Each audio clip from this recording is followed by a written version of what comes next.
বজালী মানিকপুৰ ছৈবাৰী যুৱকজ্যোতি ক্লাবৰ দ্বিতীয় বাৰ্ষিক প্ৰাইজমানী ফুটবল প্ৰতিযোগিতা। বজালী অঞ্চলৰ এক পিছপৰা গাঁও ছৈবাৰীৰ ৰাস্তা ঘাট উন্নয়ন নহ'লেও গাঁওখনত আছে অজস্ৰ প্ৰতিভা। অকল শিক্ষাৰ ক্ষেত্ৰখনতে গাঁওখন আগবঢ়াই নহয়, বিভিন্ন খেল ধেমালিতো পিছ পৰি থকা নাই গাঁওখন। গাঁওখনৰ প্ৰতিভা বিকাশ কৰাৰ লগতে শাৰীৰিকভাৱে সুস্থ হৈ থকাৰ বাবে গাঁওবাসীয়ে অনুষ্ঠিত কৰি আহিছে ফুটবল প্ৰতিযোগিতা।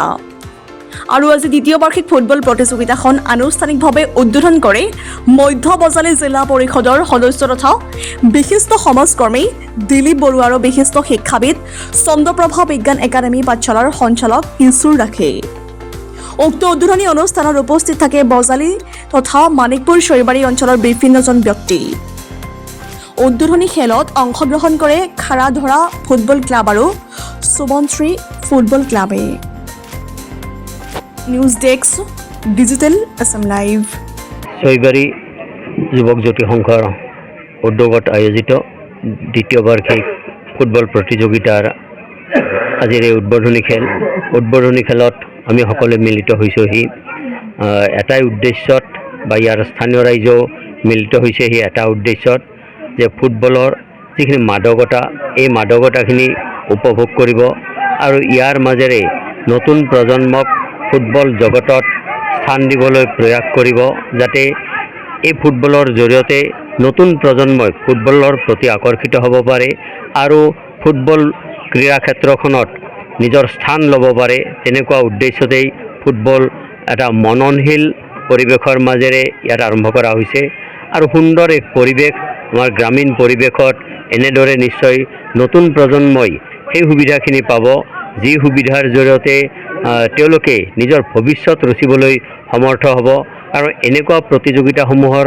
মাজেৰে নতুন নতুন খেলুৱৈৰ জন্ম হয়, নতুন প্ৰতিভা বিকশিত হয় আৰু আমি আশা কৰিম যে এই প্ৰতিযোগিতাখনৰ মাজেৰে এই অঞ্চলৰ যুৱ প্ৰজন্ম, নতুন প্ৰজন্মই ফুটবলৰ প্ৰতি আকৰ্ষিত হ'ব আৰু তাৰ জৰিয়তে নিজকে ফুটবলৰ পথাৰখনত প্ৰতিষ্ঠিত কৰিবলৈ সমৰ্থ হ'ব আৰু তেনেদৰে এটা নতুন পৰিৱেশ আনিবলৈ সমৰ্থ হ'ব। এই আশা আজিৰ এই প্ৰতিযোগিতাখনৰ মাজেৰে মই ৰাখিছোঁ। যুৱকজ্যোতি সংঘ, এইটো ছৈবাৰী মানিকপুৰ যুৱকজ্যোতি সংঘ বুলি কয় সম্পূৰ্ণ নামটো। ছৈবাৰী মানিকপুৰ যুৱকজ্যোতি সংঘই আমি সৰুতে থাকোঁতে যি শুনি আছিলোঁ, বহুত খেল পৰিচালনা কৰি আছিল। এইটো এটা পৰম্পৰা আছে আগৰ পৰা। মাজতে কিছু বছৰ অলপ ম্লান পৰি আছিল। নতুন উদ্যমেৰে যোৱা বছৰৰ পৰা আৰু তেওঁলোকে খেল পৰিচালনা আৰম্ভ কৰিছে, ফুটবল খেল, আৰু যোৱা বছৰো সুন্দৰভাৱে খেলবিলাক পৰিচালিত হৈছে, সমাপ্ত হৈছে। বহুকেইটা দলে অংশগ্ৰহণ কৰিছে। এই বছৰো আজি উদ্বোধনী অনুষ্ঠান, আমি উদ্বোধনী অনুষ্ঠানত আমি সকলোৱে আহি উপস্থিত হৈছোঁ। এই বছৰ 16টা দলে ইয়াত অংশগ্ৰহণ কৰিছে।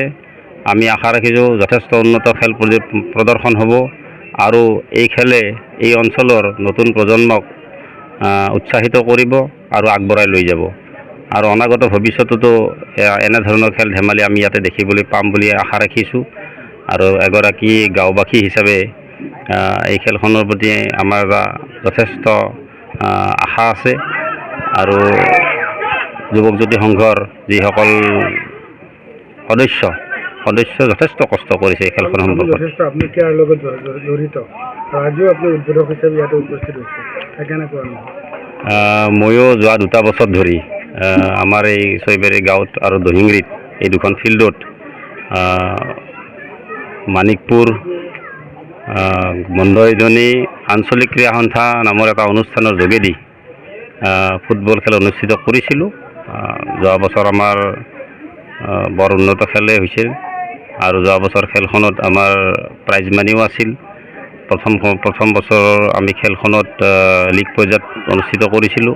বহুকেইটা দলে অংশগ্ৰহণ কৰিছিল। উন্নত পৰ্যায়ৰ খেল চলি গৈছে এই খেলপথাৰ দুখনত। গতিকে যিহেতু বজালী অঞ্চলৰ বিভিন্ন ঠাইত এই খেলসমূহ আচলতে নিৰন্তৰভাৱে চলি আছে, কিন্তু তাৰ পৰিপ্ৰেক্ষিতত এই যিহেতু যি ফিল্ডসমূহ আছে, এই ফিল্ডসমূহৰ ক্ষেত্ৰত আচলতে কোনো ধৰণৰ কিন্তু ব্যৱস্থা গ্ৰহণ কৰা দেখা পোৱা নাই আচলতে।